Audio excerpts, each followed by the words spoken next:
Welcome back to another episode of Reel Chums, where chatting about movies feels like hanging out with friends. I'm your host, Marcel, and with me as always is my co-host, Danny. This week we are discussing Indiana Jones and the Dial of Destiny, directed by James Mangold, with a screenplay by Jez Butterworth, John Henry Butterworth, David Kep, I think so, and James Mangold, starring Harrison Ford, Phoebe Waller-Bridge, Mads Mikkelsen, and many more. Mikkelsen, you're right. It is Mikkelsen. It was tricky to get some of these words. Yeah, no, I bet. Those are long last names, too. They are. Good stuff. I mean, we saw it together.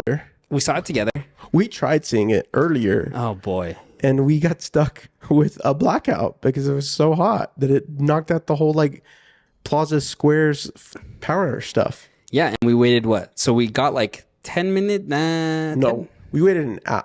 Well, we got, like, 7 minutes into the movie. Oh, yeah, we got 7 minutes in the movie. And then there was a blackout. We waited maybe over half an hour. Probably close to 45, yeah. Yeah, 45 minutes. And then they're like, oh, no.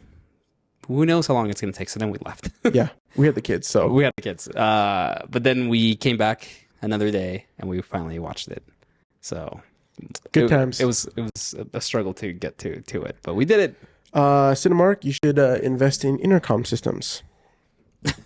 Pending Marcel.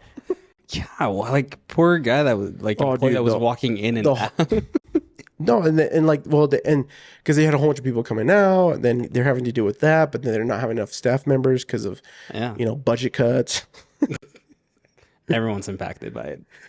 But then I got thinking, even if they had like a centralized PA system, I guess if the power goes out, touche. It wouldn't work, right? They'll just do old school, okay? It's got one of those little lines, and they speak into one of those little. Yeah. I like it. I didn't get that. Could you try? No, Siri. Alrighty. Well, question of the day. Okay. Who are you gonna have as your kid sidekick?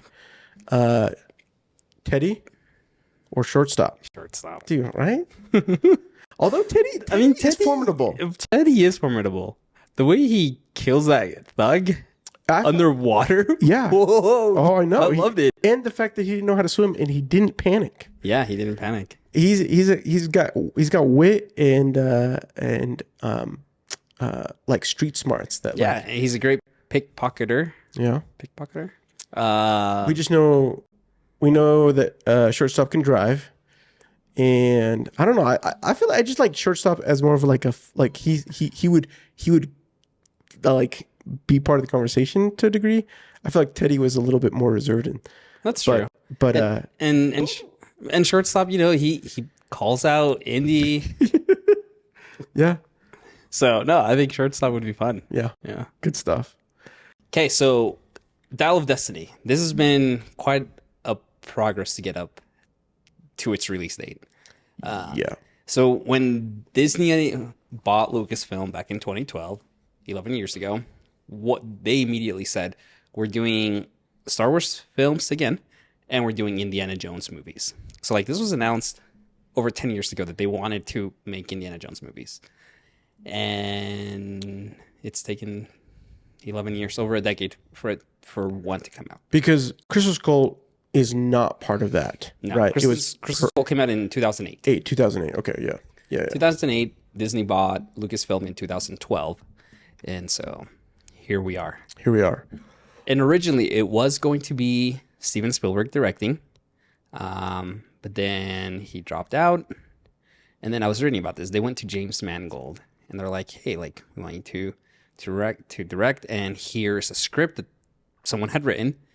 Can you review it and get back to us in like 30 days?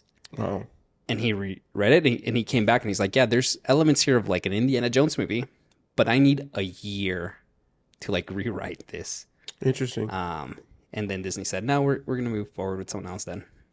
And then like a few months later, they came back and they're like, no, okay, fine. We'll give it to you. We'll give it to you. And we'll give you the timeline. So, which I want to talk a little bit about that, but yeah, let's talk about it. Okay, let's. I don't know why I got thinking about like Rise of Skywalker. Mm-hmm. Okay. Both Lucasfilm properties. Yeah. Right. I appreciate that this movie did not feel there. Yes, there are some issues to it. We'll get to it. But it did not feel like it was just rushed. Yeah. Yeah. I feel like there was thought put into it. Unlike Rise of Skywalker, that movie just feels. Let's just throw all these ideas in here. How can we fix people's expectations? Yada yada yada, and that's what we got, right? Yeah. Whereas this one, it does feel like there was intent and thought put into this movie. Yeah, I agree with you. I think my struggle is that there's like, it felt like they're like, we want to have another Indiana Jones film, but at the same time, it didn't feel like it still felt unsure of what the goal was for the film.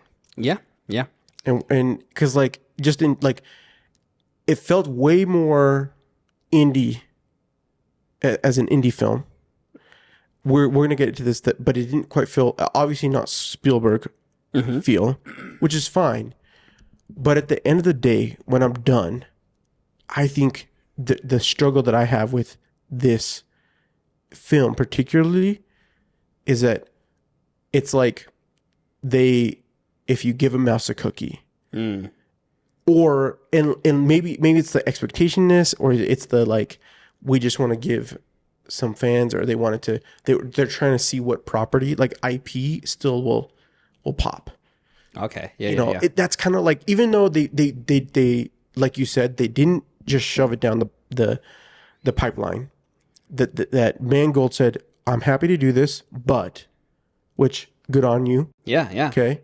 And that they were okay with that. And not only that, but like Harrison Ford coming in and saying like, yes, I'm gonna be, and be able to like, and having technology now that like provides a little bit of like, that makes an indie film feel that.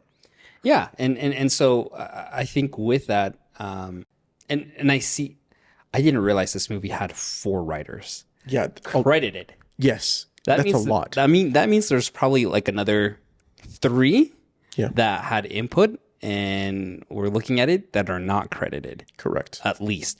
So I think some of these issues for me come in the fact that there were too many cooks in the kitchen. Yeah. And it feels, like you said, what is this movie getting at, right? And there were times where I just felt like, not necessarily where it's getting at, but no, I think it's a great way to saying that, because like there's no other way to put it, because at the end of the day, like we're no longer in a time period where like we see a movie and that's it. Yeah, we literally know that they want to make a series. They want to make another. They want to make money via Marvel or another universe. Like, and fans to a degree, we kind of like there's become this sort of like weird expectation of like, oh, we're getting introduced to the world. Are we going to have something more from it? Mm-hmm. Is it going to be a series? Are there going to be spin-offs? Like, sure. And I even asked you at the end of the movie, I'm like, oh, is there a post-credit scene to see what's going to happen? And you're like, no, there isn't. At least, yeah, not that I know of. No, there wasn't. So, but okay. So before we really dig into it, so the movie is really, it picks up in 1969. Indy's now in Chicago. Sorry, from Chicago, he's now in New York, and he is working at another university. They said the name of it, and apparently, like it's not that prestigious of a university, and he gets accused of murdering some colleagues. His goddaughter comes and visits him. That leads him on an adventure, on a quest to find Archimedes' dial, and that's kind of like the plot of it. That's kind of what gets us going.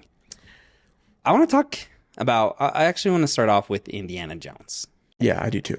We recently both watched all of them. Yep.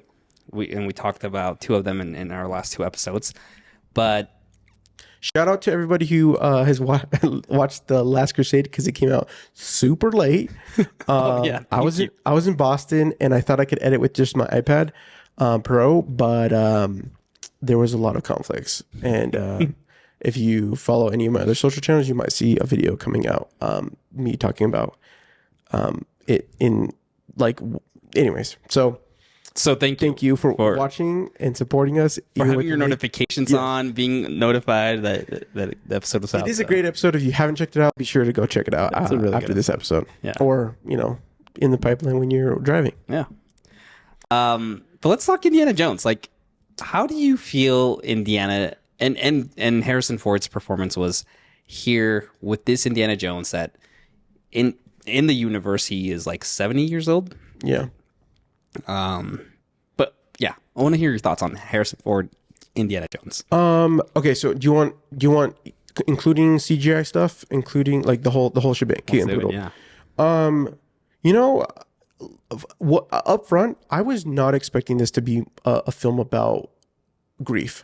Okay. Yeah. I thought this was going to be more of like an Indiana Jones of like loss of like passion in like, or like loss, something that he reignites the desire, his love for being able to like get out there, not being the textbooks, but being out there in the field and like doing things and helping bring back artifacts. Not that I have any gripes with that, but I was not expecting that. So I think that kind of goes into a little bit. I do think it's a little bit crazy that they just, we told you once and we're telling you again, if you didn't see the movie, suck it up because we're going through spoilers. Yeah. This is we're the podcast that you listen to after you see a movie or that you don't care. Yeah. That they just kid off Mutt, and and we find later on that like so that portion of the grief driving that whole scenario to his relationship with his wife, and so that was there, and I felt that in the performance that Harrison Ford gives as Indiana Jones. And I think that some people might find that's because I know that there's been some discussion about like, well, he's not really like doing much. One, he's older. Old, yeah. Two, like, like you're not young. You have a life that like you are dealing with grief or maybe depression. And like he's trying to help somebody who's come into his life unexpectedly in Wombat, and then having again one of the biggest tropes that I really appreciate is that like he wasn't called to go seek the Dial of Destiny. Yeah. Again, he's going after someone he cares about. But also like originally to like clear his name of murder, right? Which we talked about that in Last Crusade. I love when Indy stumbles upon an adventure. Yeah, essentially, right? Yeah. And I think that's what makes it very unique. Or his movies because he's not like a wombat who's out looking, to find artifacts to sell them, right? Or like Tomb Raider, like because I was like after watching this film, I was like, oh man, what would it be like to have a wombat sort of indie like take over, not necessarily Indiana, but like have a indie style film with wombat. And I'm like, that would be more like a Lara Croft style, even though Lara Croft is like a weird, I'm not exactly sure, it's like a weird hybrid between indie and like the Uncharted, what's the Drake. In wanting to sell like antiquities, but like she doesn't necessarily want it in like not always in a museum, but also not always like anyways. And but I appreciate that like he that it just was a stumble upon again, like and not only that, but that I realized because we watched all of them together that like none of his films has ever been about him seeking glory. It's just him. He just gets stuck in the situation because he just stumbles into it, right? I thought that was a really interesting take that like he's very on the opposite end from where we find Indiana Jones in some of these other films as very well known, very popular in the sense of wanting like renown. It feels like he's like drifted away into the like he himself is like a relic. I like that you bring this up. One of the criticisms and praises I've seen is that people love those first 20, 25 minutes, right? This is Indiana Jones in the 1940s. Yeah. Right. This is the movie they were going to make an Indiana Jones movie in the 90s. Yeah. Where it was him during like World War II.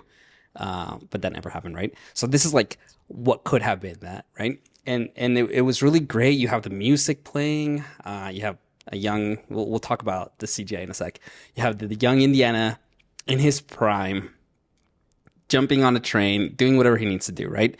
And then it's a very direct contrast from how that scene ends as he's walking away victorious to then boom, New York. He is just on the couch. Fall asleep Yeah. on his recliner. And like you said, like he's complaining about the kids' music. He goes to work and he doesn't have like his nice sharp 3-button suit with the glasses, right? Like he's just disheveled and like he just shows up. His students don't really care. Complete opposite to what we've seen in the past, where everyone is very attentive and engaged, and like his students just don't. It's like he, as an individual, has become a relic, but he as his ideologies and his focus of values just is kind of gone. Yeah, and I mean, this is a man who's gone through a lot. Yeah. Has lost, as we well know, and he's well versed in failure. Losing a lot, yeah. But I mean, and I think that, like, it's one of those things that, like, I said this before and I'm going to say it again, that these movies like this, we may not appreciate now fully. Yeah. And hopefully, as people come back and want to do rewatches or whatever, that they'll be reminded, like, you know what, this wasn't as bad as I remember, or like, this is actually better than I remember, and having it because you as an audience member matures. Mm-hmm. Yeah. And so for me, overall, I thought Indy was great. I do feel like there was a lack, and I don't know if this was the writing or just like the overall, like the way the story was kind of they going, is that I did feel a little bit of a lack of the passion that comes with the like artifact, the thing that they're going for. Like, not that there wasn't moments, but the overall feeling from Indy as his feeling, because the bigger driver is that he wanted to it was to, like, clear his name, but then also having this growth of, like, wanting to, like, feel bad, trying to find forgiveness or something with Wombat. Again, I think that I don't necessarily know if I can articulate, because I've only watched it once. Yeah. But I do feel like there was something lacking from Indy in that we've gotten from him in other past. This belongs in a museum. Sure. Yeah. No, that's true. Because I think he, looking back at the other ones, right? He stumbles upon these quests by accident, but there is a need for him to want to preserve these items, right? At least the Ark, and then with the Grail, he's mainly focused on his dad, but this one, yeah, you're right. I don't think there was that sense of, like, we need to preserve this. Rather, it was more of like, I need to get this so that way you can come back to me and then clear my name. Yeah. And eventually he follows along and tags along and gets it caught up in the quest of it all. But yeah, I think that's a good statement. I mean, I just don't think in both the Raiders Lost Ark that we discussed and The Last Crusade, in both of those films, like, yeah, the Lost Ark, he's being asked, but, like, there's something renowned about that fact, right? But in The Last Crusade, although he's not passionate about the Holy Grail, he does, like, he gets excited about the clue that they find and, like, discovering that thing. He gets excited because of the attachment that his dad has to the Grail, right, and the lack of relationship that he has with his dad, right? It excites the fact that he can prove himself to his dad, right? Right. Where in this one, I think, and maybe what it is comes down to is that he lost a friend due to a friend's obsession over it. Where it's similar to The Last Crusade, where his father had an obsession, but there's a different relationship between a father and a son and a good friend that then like becomes lost in an obsession, in an obsession. Yeah. Right. And again, I think that like this is one of those things where like I think as an indie film, I'll have to like rewatch in a couple of years or whatever. You, I might be getting ahead of myself. That's right. Here. But you asked yesterday when we left the theater, you were asking like why this. There's a feeling of like it's an Indiana Jones movie, but it doesn't feel like a Spielberg Indiana Jones movie. Yeah. Right. And or like. Yeah, I kind of want to talk a little bit about that. Like, why does it feel off? If it does, why? And I have some thoughts. And I want you to start because I want to see what you feel. I think going back to that first opening sequence, putting aside like okay, let's just address the CGI. I think the deep fake looks great. There were times where like when he looks to the side or he's moving back and forth too fast, you can kind of catch it and it looks a little bit off. Yeah. The one thing I didn't like about that scene is that it was dark. It was very dimly lit, understandably, because if you have it in the middle of the day, you'll see more of the deep fake, and you'll catch more of its issues, right? Right. So I understand that it had to be in the dark at night to kind of hide some of those issues with the CGI. But with that said, that first scene, that opening sequence it's great. It's fun. It feels like Indiana Jones. It feels very much Steven Spielberg like. Yeah, I would say. But then there's that very direct contrast for the next scene. And I think that's on purpose. It's on purpose in the sense that like here's who you remember. And now here's who this man is. Mm-hmm. He's defeated. He is forgotten. He is unappreciated. He is in grief, right? And the tone of the movie in the way that it's filmed, directed, and shot, you're going to feel that. And I think I get a lot of people are frustrated. And the fact that, I mean, yeah, it's not Steven Spielberg that directed this. But not every movie, like, this is the same thing when we're going to hear this with Oppenheimer and, like, Christian Nolan's the best film, like, like, I'm not here to say, like, I think that there are amazing storytellers and some of the, Nolan, Spielberg, many others are people they're people who love the craft and they've done it and they know the language, so they can deliver the things that we want to. They can deliver the feeling in a visual, and communicate that, help with that with the actors, and be able to give us like that thing that's there. So it's not judged. I agree with you. I think it is, as I've thought about it, I do think it's intentional. I do think it's there. I think to me, it's not so much about is it still. I think that what it comes down to, honestly, is that there was a couple times in the film that I felt, although the set pieces and moments were majestic, they cut too fast to a chase scene, or to some other. They like put crutches on themselves in a way to like, they're like, we don't have enough dialogue or like something that we can Sure. To like help motivate or to help set up something.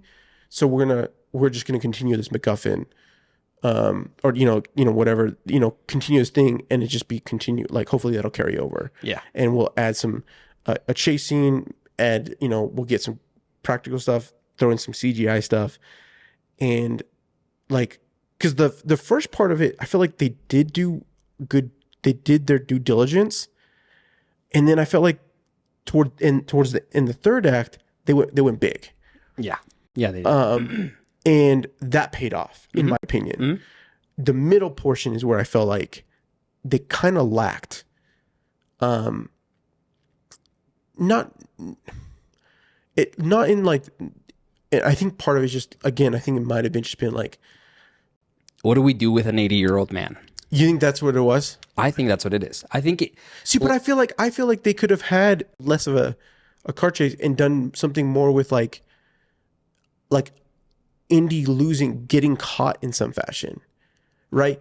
Like having some sort of bonding experience with Phoebe, with Helen and Wombat, right? Or as Wombat, and them, having conflict, but then her finding something kind of like what they did, but having it a bit bigger of a risk, and Helen questioning herself in saying, do I really care about this man? Yes. I don't know. Yes. Okay, because I see where you're coming from. Should we talk about Helen? No, go with what you're saying. Go. Here, let me say this, and then we'll jump into it. Yes, you are right. Because for me, that last scene when he chooses to stay in the past, and she says, "No, you gotta get back." I felt like that was a very extreme, drastic change on her side. Yes, and we weren't shown why she wanted him to come back. No, right? There was no bonding experience. There was nothing to make her want to say, you know what? I like Indy. Not that we were ever told that she doesn't like him. Correct. But why are you so adamant about him coming back? Yeah. Right. And let's. But the issue is, though, going to your point, if you separate them, I think you lose. I don't know. I don't know that You think that it would lose because it's an indie movie? Yeah, I think you lose. Not that Indy has to always be victorious, because we know he's not. Right. But I just think you lose. I don't know. It would just it becomes her movie, not necessarily her movie, but like, yeah, I don't know. But okay, so we need to talk about Helen, because I think this help with this discussion. Okay, Helena. Oh, Helena. You're right. Helena. What's her last name? Shaw. Helena Shaw, known as Wombat to Indy, which great nickname. Yeah. Fun. Yeah. I just want to say Phoebe Waller-Bridge did a great job. She's great. I love her in everything that I've seen her in.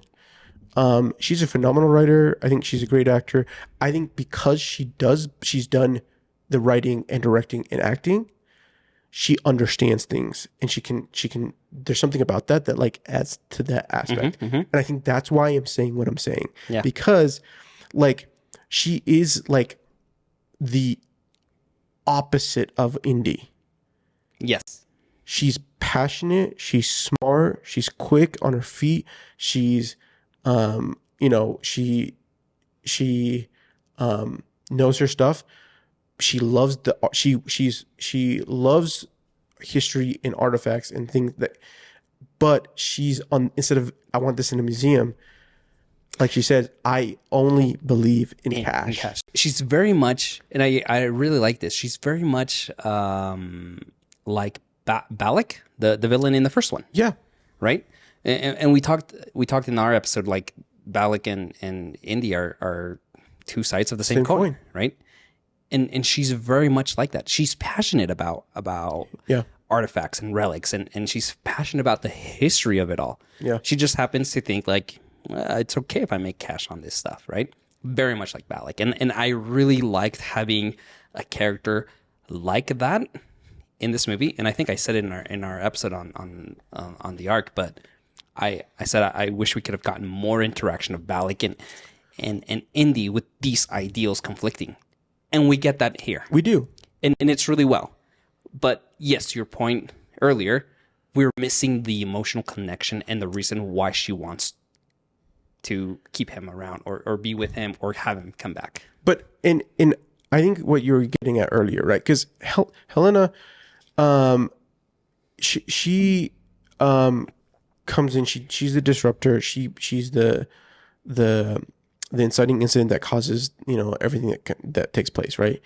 For me, I just think like again, this comes back to the what are they doing? What are they going to do? Why make this movie if not to make it a send off or to open it up for a new world? Do you feel like it's not a good send off? No. Okay. Let's talk about this. Why? I think it's a great send off. You think it's a great send off? I do. I think my issue comes to the fact that like I feel to a degree with Indy, like there's not enough of an impact with the scene when they're in the Battle of Syracuse. Mm-hmm. Archimedes is there. He wants to stay. He's shot. How he's not dead, I'm not exactly sure. But he's like I can't anymore. Yeah. Right. And not to say that I didn't like the fact that they bring him back, that Phoebe, that Helena's character knocks him out, brings him back to New York, and Marion, have the moment and have a sense of like reconnection. Yeah. That's not your issue. That's not my issue. My issue is the fact that like, although Indy, to him as a character, he feels like he's history, and he's like he feels like, and he wants to just live in the history. He's witnessing history, and he's like, you know what? I'm just a relic. Let me come to this place and experience this and have peace, and then go to be part of history and be here. And yet Phoebe's character, although she's passionate about him coming back and she does care for him, the growth between her not necessarily her and him, but the idea that like he has more to live for still. Yeah.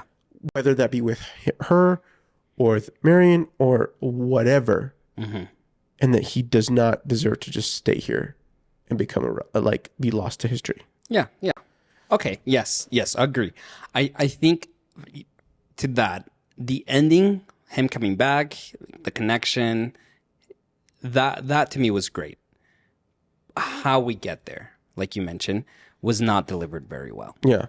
And I think that's my biggest gripe with this movie. Mm-hmm. is why that drastic change from her in wanting him to come along, right? But I do think like looking at just at the end, he's back. He has found a reason to be here. He has let go of the past. Some of his maybe not killed, but some of like the things. Yeah. And then he reconnects with Marion, and the camera's panning out and he reaches for the hat. Like that to me felt like a great send off to the character. And again, this is one of those things where it's like, as an audience member, you're like, well, what are they doing? And I think it could be that it might grow on me as I watch it again. But as an initial feeling, like if I think about like, do I feel like this is the send off that I felt like I was expecting? Because I knew this was the last Indiana Jones movie. Yeah. No, it's definitely not the send off that I was expecting. And so, I was expecting him to, prior to the movie, to possibly die. Yeah. During the movie, and especially during during that second half of the third act, I was like, oh no, I'm expecting him to stay. And I would have been okay with him. Yeah. With that decision. So for him to, knowing that this is the last movie, and for him to reconnect, to find purpose in being around, being present, pun intended, literally. Yeah. And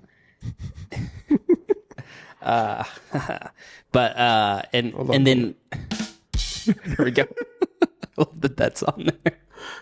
But then reaching for the hat, to me it says that Indy has once again found himself. So I didn't mean to take your words. No, that's perfect. Found himself in his universe. We as audiences don't have to keep watching at more adventures, or not necessarily more adventures. Most likely him being a pencil pusher, because at this age, right?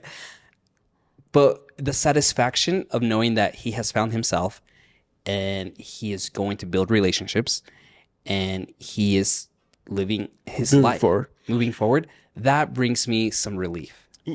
I appreciate you that we're having this discussion. I really do. Because even though I've said this in the pod that like I think that more movies just need to have a beginning, middle, and end and let it be. Yeah. This is one of those movies. And you're reminding me that like because it's Indiana Jones, because it's coming from Disney, that like even though we know and we knew coming into it this was gonna be the last Indiana Jones, that we're still expecting, okay, but what now? Right. And maybe that's what the problem is when it comes to like the film as in its performance. That like we're so in these properties from Disney, maybe. Yeah. Of passing on the baton, right? Right. That like we have a okay, but what now? What now? What? Yeah. That we just need to be that it's like this is the movie.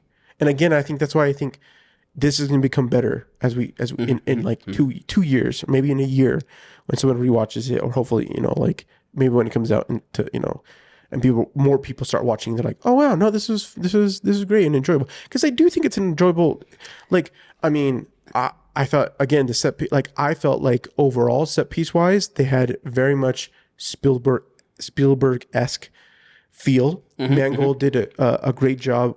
Actually, I don't remember what the DP is for this, but anyways, like him and his team did a really great job. Yeah, I felt like there were some struggling portions in some of the chase scenes, but like it's okay. It's like they still deliver on a lot of the things that Indiana Jones does, right? Yeah. A great from the beginning, a get-go, you're in the opening sequence, right? Just like in many of the other ones. And then you get to be pulled back and you get to see, in this case, a little bit more on the other side of like where his life is now.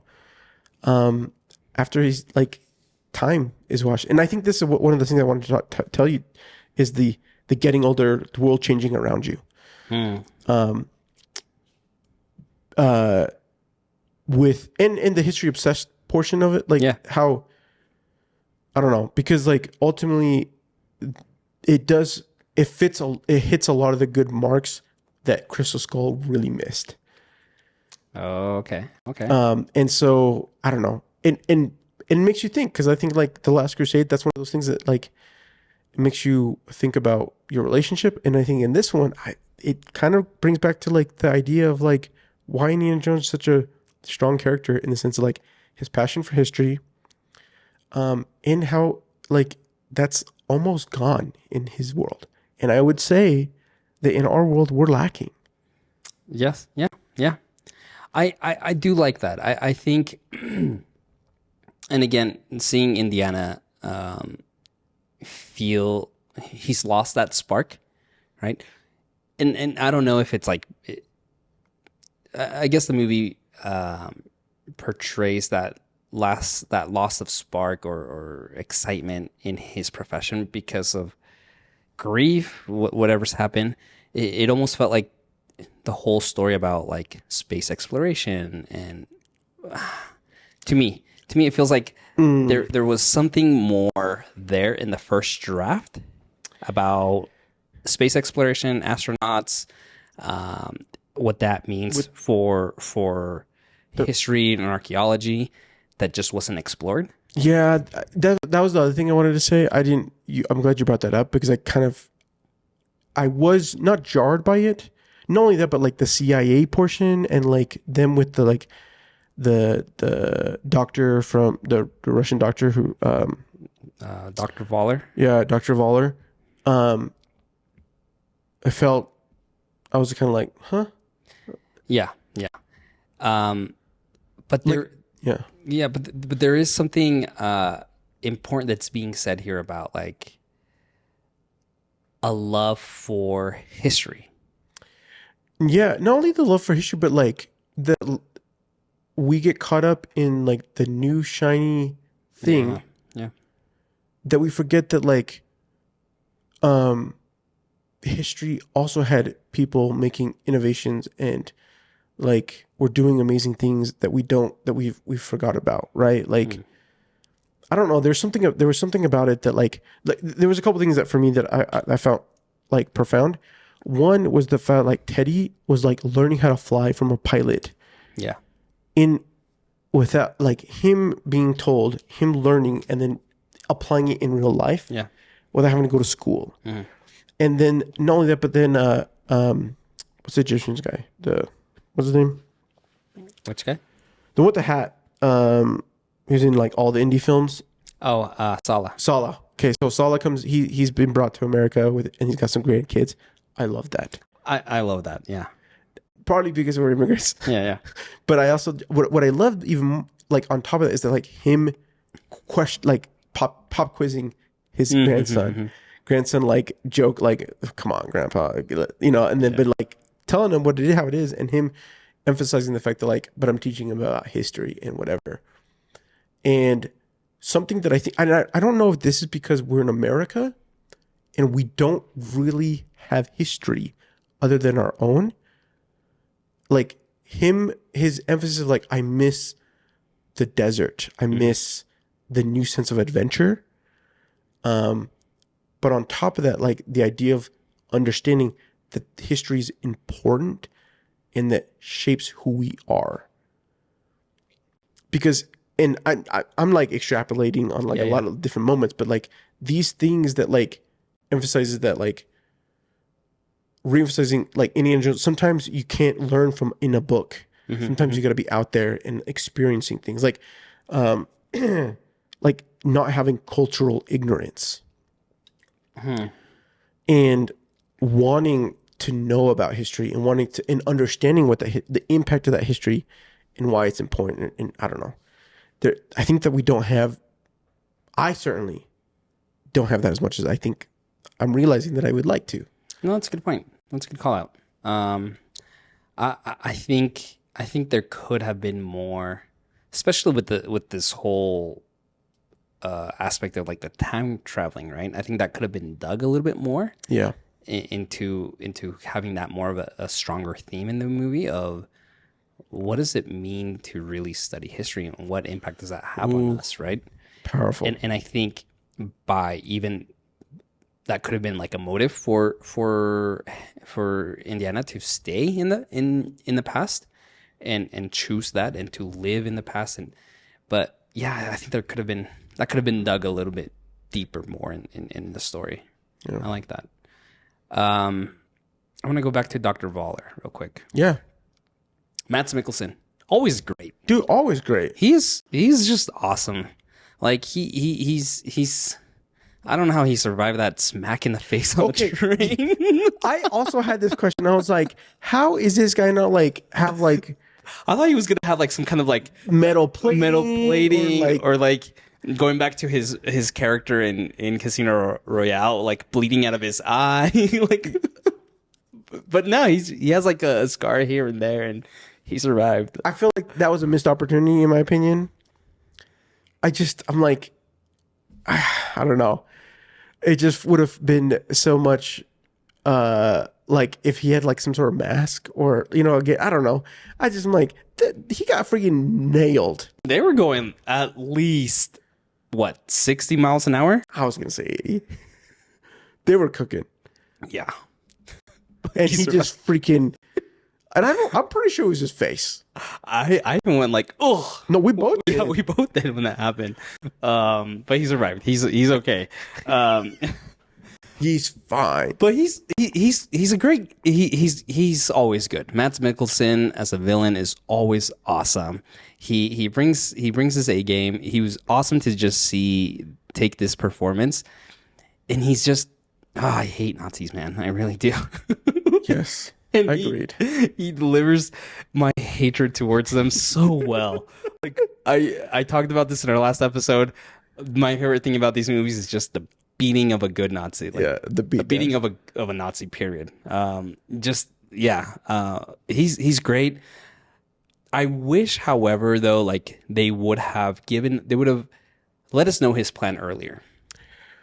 Yeah, or maybe that's just me. Like I just felt like I think to me there was like, I don't know if it was like a whole like scene. It just something, if there was a huge portion in particular to like him, like his importance slash like, I don't know, something it felt amiss. Here's a quick Marcel rewrite. This movie was I think like 20 minutes too long.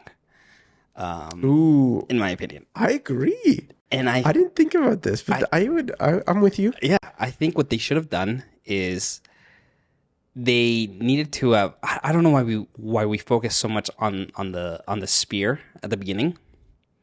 Do you remember? No, I know. I don't know why we focus so much on it, just for us to find out that it's a fake. I think we could have cut out a lot of that and just focused on the dial. Yeah. Okay, and really going after that. That could have saved you like a good 3 minutes, probably more. I think you introduce us a lot earlier to why, to the concept of time, not necessarily time travel, but what his objective is. Because you brought this up earlier. Yes, in part to like the action sequences and the action and the sets, but like a lot of that middle second act is a bit sluggish. And I think if you would have told us a lot earlier, like what it is we're going after, or why Dr. Waller's danger. What is the danger? I think then I could have felt more. I could have been more bought into it, right?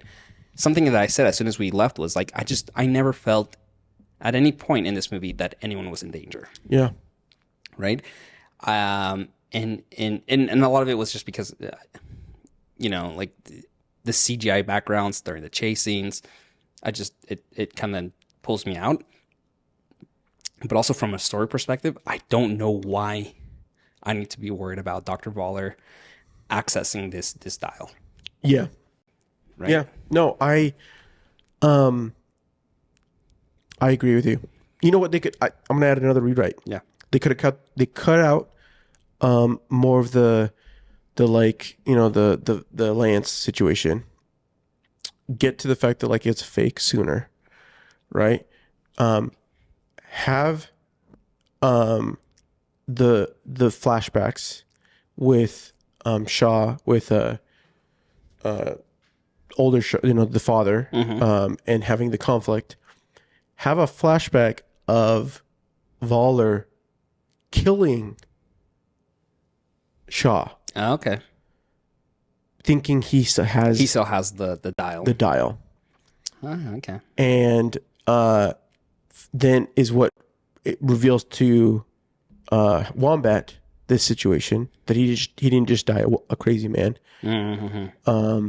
And have literally could have been like one scene with the flashback, and Wombat realizing and having this desire for them to like not to stop these people. Yeah.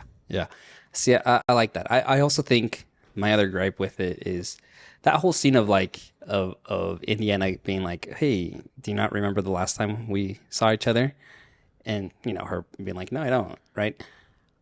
I don't understand why they chose to go with the story of how do I want to word this? The whole idea is that she's wanting to get the dial, right? And her whole thing is, oh, you told my dad that you lost it somewhere here in this river in Poland, right? Let's go. Let's go on this adventure. We as an audience know that he didn't lose it. We know that he has it because we saw him walk away with it, right? She also knows, like... She's the daughter. Yeah. And she knows, she's pretending to not remember, right? That last time they saw each other. You could have cut a lot of that out, and just as an audience, you're not tricking us, because we know, like, this whole charade didn't really work for me. It would have just been better for us to for her to come and say, "Look, I'm pretty sure you have it, Indy." Well, and again, like it comes back to, I think then you come back to the fact that like, why is the CIA involved? Is it just because Waller helped with the rockets? The rockets, like, and why are they following Phoebe? Mm-hmm. I mean, anyways, but anyways, I just think there's like a big piece again act that just struggled. Yeah. And does it fully diminish the movie? No. But if we're gonna be here and we're gonna discuss, some things, that's what I think. I agree with you. Is like they could have delivered. They could have cut out some of those scenes to deliver on more of the emotional impact of why she wants him to come back, right? Not only him, not only Helena with Indy, but also Voller and the threat that of like that we're not just we made it to the moon, right? So what? We beat the Russians. We still have people who are Nazis who are trying to right. rewrite history. Yeah, which I again, Dr. Voller, I love, the inspiration of this character from real life, Dr. von Braun, who was a hardcore Nazi and was working for us. Yep. So I love that story. I love how they took that. I kind of want to talk a little bit before we talk about like the struggles this movie's having in the box office. Favorite scene? Ooh, that's a great question. Honestly, not favorite scene, but I freaking loved Antonio Banderas and his freaking Popeye sailors. I don't know why. That was just freaking great. Yeah. Yet again, I'm always impressed with Indiana Jones's introduction of very interesting characters. Of just random characters, people that he knows. Yeah, it's so great. But I think I don't know. I think my favorite scene.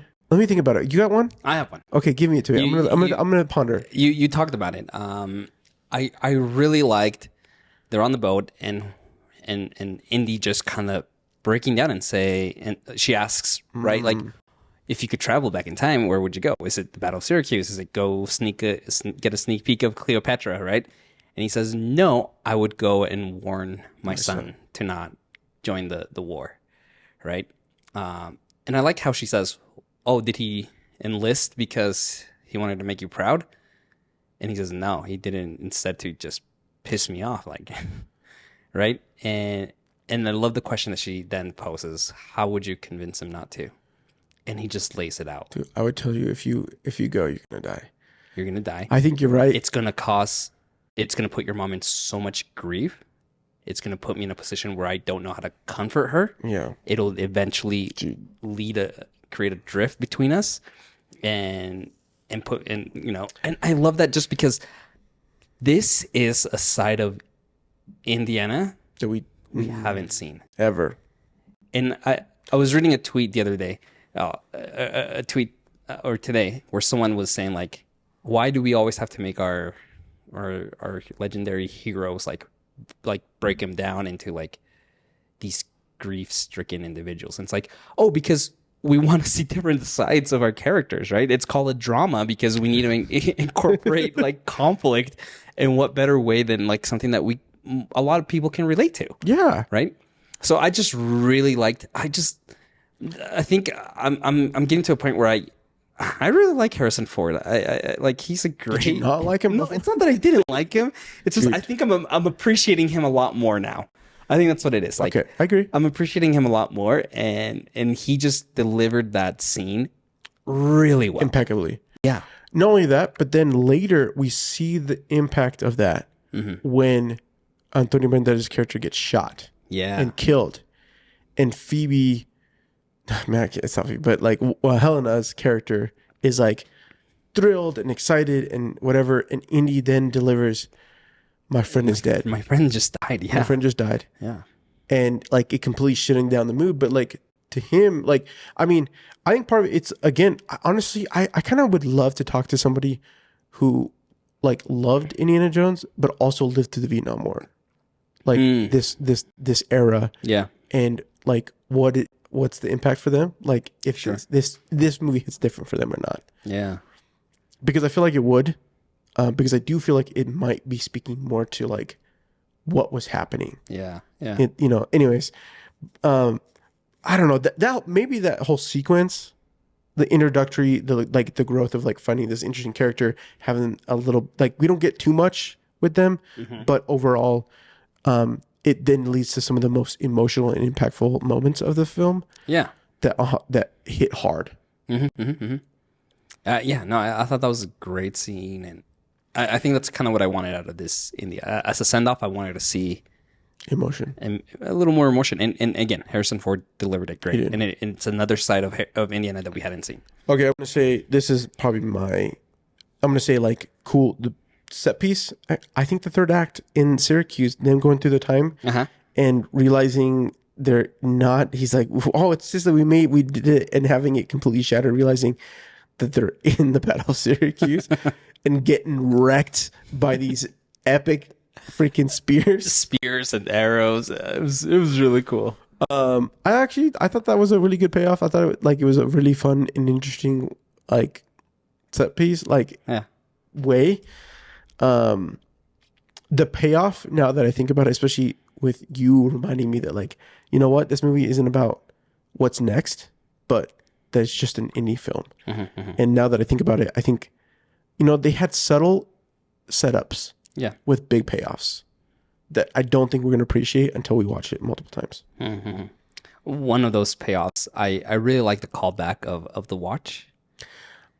Right? In the first Indiana Jones movie, Balak says, I could bury this watch here, and in 1,000 years it'll be priceless. Yeah. So I kind of like, at least that's how I took it, the fact that interesting that what's his face, Archimedes had a watch on.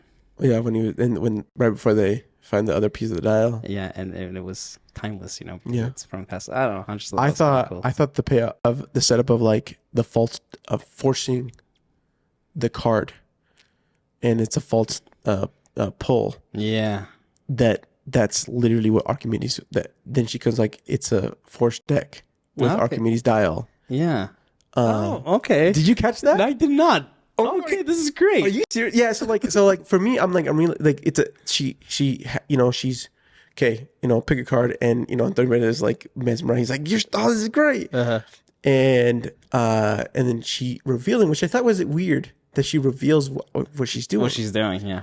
And then we come and we see the fact that they come through and they have this moment, and I don't exactly know what's happening, but it's like a quick little blip of her saying, "Indy, it's a forced deck," and it in the sense that like the whole time the dial was for them to make it back, to always make it to Syracuse, and to help them. Yeah, and I didn't catch that. That's that's cool. I like that. Yeah. Anyways, and again, I think that there are other small pairs that I just don't think we're gonna like. I don't. Yeah. We have to watch later. Okay, I want to talk about why you think this movie is struggling. Okay, that's fine. Let's talk about it. Let's go. I think it's a do we talk about it here? Should we talk about it in our next episode, or the one episode that we're doing about the summer? No, let's talk about it a little bit here because I think we want. I think I want to pull some other stuff for that episode. Okay. Yeah, let's talk about it. Because people, everyone who I've talked to has like they're like it's good. Yeah. But it's not getting the love in like numbers wise, I guess. Yeah. Okay. Yeah. Why is it struggling? I have a couple thoughts. I've been trying to think about this, and I don't know if I have my thoughts fully formed, so I would love to hear yours. I have two. I think these are my thoughts. I think there are two main factors into this. One, this movie was premiered at Cannes, at the Cannes Film Festival. Okay. Which, at the end of it, critics came out saying it's not that great. And one, for me, I don't think you should take a movie... Wait, Cannes or the Cannes? The Cannes. Sorry, Cannes Film Festival. Cannes. Sorry, my French is rusty. It's okay. I'll forgive you. I just don't think you take a movie like Indiana Jones to this type of film festival. Yeah. They're snobby, elitist...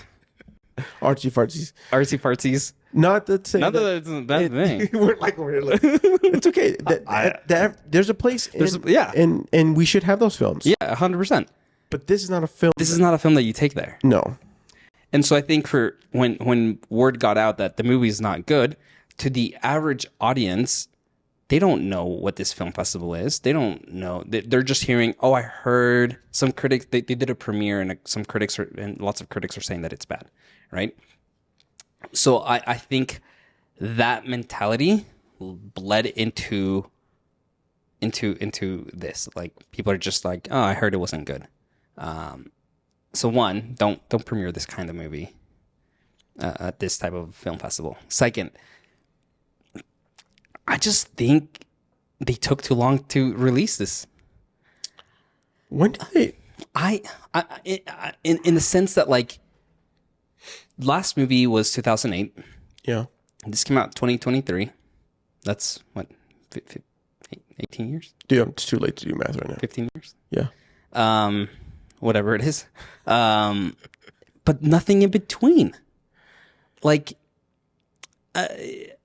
looking at Star Wars, at least Star Wars in the 90s, where you had comic books. But wasn't there like issues with indie or like was not licensing, but like in maybe Harrison Ford not feeling like the backing was there or something like. No, I mean even Harrison Ford said like I hope we don't like. Yeah, I'm down. Like when Crystal Skull came out, he was like, I hope we don't take another 20 years to do another one. And like, I think he was always like in it. But there was just nothing nothing in between. I think this just fell out of the, I don't know. I just don't think it wasn't top of mind for people. I shared this with you, like Blade Runner 2049, right? Great movie. Yeah. Also bombed at the box office. Why? Just because like the average audience member just wasn't fed this information the last 30, 20 years. Do you think, I mean, marketing wise, do you think do you feel like they could have done better in marketing? No, I just don't think people, let's look at our showing, right? Yeah. When we first went in, okay, we were the two people under the age of 50. Yeah. There was one other family that was like, the mom was there, and then she had some like teenage kids. I would say that at our first showing, we 60% of the audience, 65% of the audience members were over the age of 50. Yeah. Maybe 20% were like 30 to 35 to 40, 35 to 50. And then like 10% were under 30. Like it is just not, I just don't think Gen Z cares for Gen Z and younger millennials care for Indiana Jones. I wonder, not only like, and I think part of it is like I really wish I should have done a survey on Facebook of my friends of saying like, how many of you have you seen Indiana Jones? Like any of them? Yeah. All of them? 2 of them? Just to get a sense. Mm-hmm. Because I wonder if it's just that they've never really seen it. So like, again, they just don't care. Yeah. And I just think it's out of the zeitgeist. Like we haven't had, I think it would have been great in the last decade, maybe for Lucasfilm to have done like a cartoon. Oh yeah. Right. Like you can do a cartoon. If Harrison Ford does someone a voice, you can get, someone that sounds like him. And just to have something there. But you keep the franchise alive. And I think this franchise was just kind of left too cool. I'm not saying, I don't think it's Harrison Ford's fault, but what I do think is that there's something to be said about like Tom Cruise. Because if you look at like Mission Impossible came out in 98, that first one? 96. 96 in the first one, okay? 2000 for the second one. So that was a little bit, and then, right? But Tom Cruise always was a proponent of pushing, like, I want to do another Mission Impossible movie. I don't necessarily know, like, how Harrison Ford, what his role was. Not to say that he didn't try, because I'm sure he must have. Yeah. But was this a Lucasfilms thing? And I don't know. I do think that it's something to be said about like. I think Disney bought Lucasfilm, and Disney was like, let's get Star Wars out. Yeah. And we've talked about this in like 10 years, they came out with so much content that was Star Wars focused, right? And I think they should have taken time to at least, I don't know, try something. Try something for Indiana Jones. Either that or get this movie out. This movie should have come out 5 years ago. 6 years ago. When did they announce that they were going to do another one? In 2012. Wait, you're telling when Lucasfilm bought? I thought Harrison Ford it was 2 years ago. He came up and he's like, we're going to do a final Indiana Jones. Yeah, like a Comic-Con. No, like the first announcement was when Disney bought Lucasfilm back in 2012. Kathleen Kennedy got up on stage and said, we're going to be doing Star Wars movies. We're going to be doing Indiana Jones. Like, this is top priority. We've been waiting for over a decade. And in 10 years, man, that's a freaking long time. Yeah. You think a Gen Z that was 9 years old back in 2012, okay, and now they're 20, 9 years old, who probably would have who didn't see any Indiana Jones, and then there was no Indiana Jones content for 10, 11 years, and is now 2021. Not only that, but Marvel and Star Wars came in, and they're going to take up all their mental space. Yeah, or movie time. You think they're going to go see a 80-year-old man in the 60s fight Nazis? No, that's probably what it is. That's what happened. It's tragic, honestly. It was. If it's still, I don't know if it's gonna go out of theaters because of the bomb. The next couple of weeks are gonna be insane. Oh yeah. Also, and this is my last thought. We'll talk about this in another episode. But we as Hollywood, we're part of Hollywood. That's right. I think there needs to be something done about these ridiculously expensive movies. This movie cost over $300 million. Yeah, it was. I think there's the most expensive film. Lucasfilms. I don't know. I saw. It's definitely the most expensive Indiana Jones. Yeah, movie. Maybe that's just what it is. No, but 300 mil. I mean, and for a movie to have, I think this had an opening weekend of 80 million. Yeah. And for us to say that's a failure, we need to scale these movies down. Imagine if they taken a less approach. They had the opening sequence, right? They put a good portion of that, but the rest of the movie was a little less in the second act, big opening, beginning, and ending. Mm-hmm. I don't know. It was they do. Yeah, I think just all Hollywood needs to tighten their budgets more.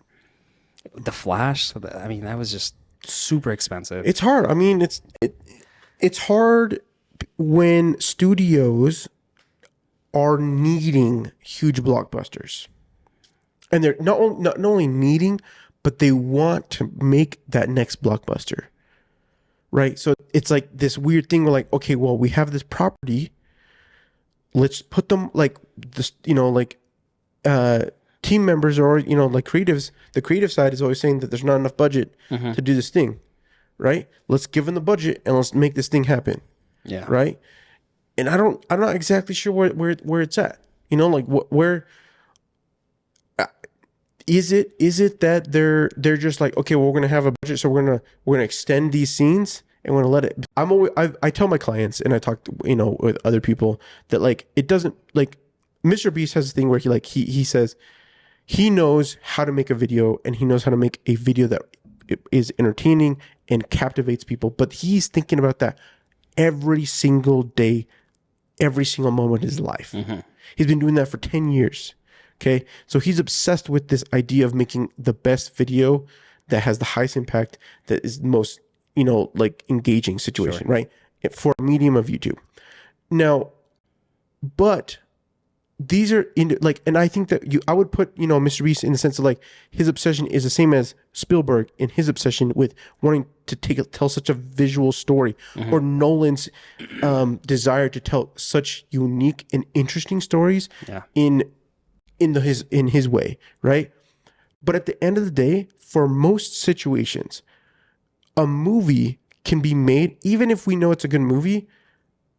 At the end, there's always this level of sense of like you can put as much money as you want into it, but you still once you release it, it still has its life of its own. Yeah, and you can't necessarily assume that it's gonna do fantastic. It might be one of those films like Blade Runner that does have like in algorithm speak, when it comes to YouTube, has a long tail that like it gets picked up by the algorithm or the search or the like cult classic people or the like whatever it might be, that like like people find and they love it and they cherish it. Yeah. Right. And that's one of those weird things where like it's hard for execs to like have a property like indie thinking what they had before. Okay, well, if we take this and we crunch numbers, this is what it's going to be. Sure.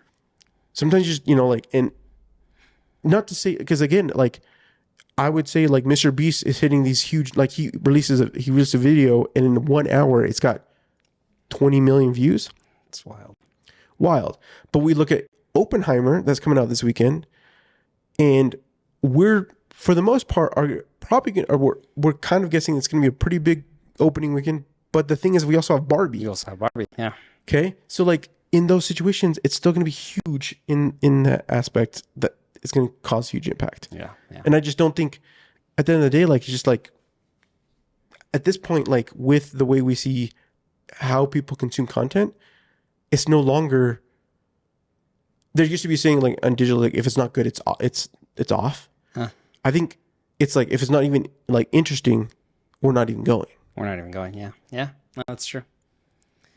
Something to talk about. And we will talk about it in a couple of weeks. We're gonna, spoiler, listeners, in a couple of weeks we're gonna kind of do a deep analysis of just the summer box office and kind of summer movies, yeah, and kind of break down like what's happening in the industry. What we think about it. Yeah. Sorry that we've had a couple longer ones. Not sorry. Sorry, so not sorry? No, not sorry. No. We just want to have a good conversation. Yeah. We just want to make sure they feel complete. And our thoughts are out there. Overall, I really enjoyed this movie. I did. I know I griped on it quite a bit, but like I really enjoyed this movie. We're only because we're nitpicking. Yeah. And at the end of the day, like if you have the opportunity, go check it out. Support seeing just a classic character in a new film that we get to experience a different side of him, which we get in every single one of the films. I had one last thought, but we're way over time. Oh, we're overdone. Let's go. Commit. Here's my last concern about the box office performance on this. Ooh.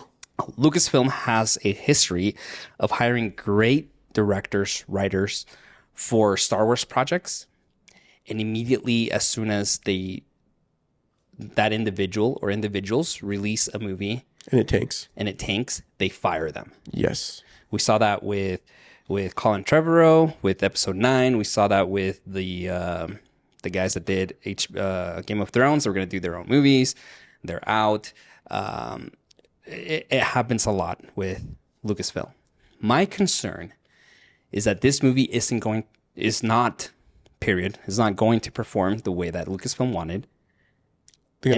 And they're gonna fire James Mangold for that Star Wars movie that's gonna be like a super awesome prequel. That is my concern. If you want a good James Mangold movie, I'm gonna say Star Wars movie, go watch this. Please go watch Indiana Jones, because I really want that James Mangold Star Wars movie. I do too, and I think for the record, I don't think James Mangold did a great job. This is not a reflection on how he does a film. I mean, listen to our episode of 310 to Yuma. Yeah. Or watch any of his other Watch any of his movies, yeah. Like this series or this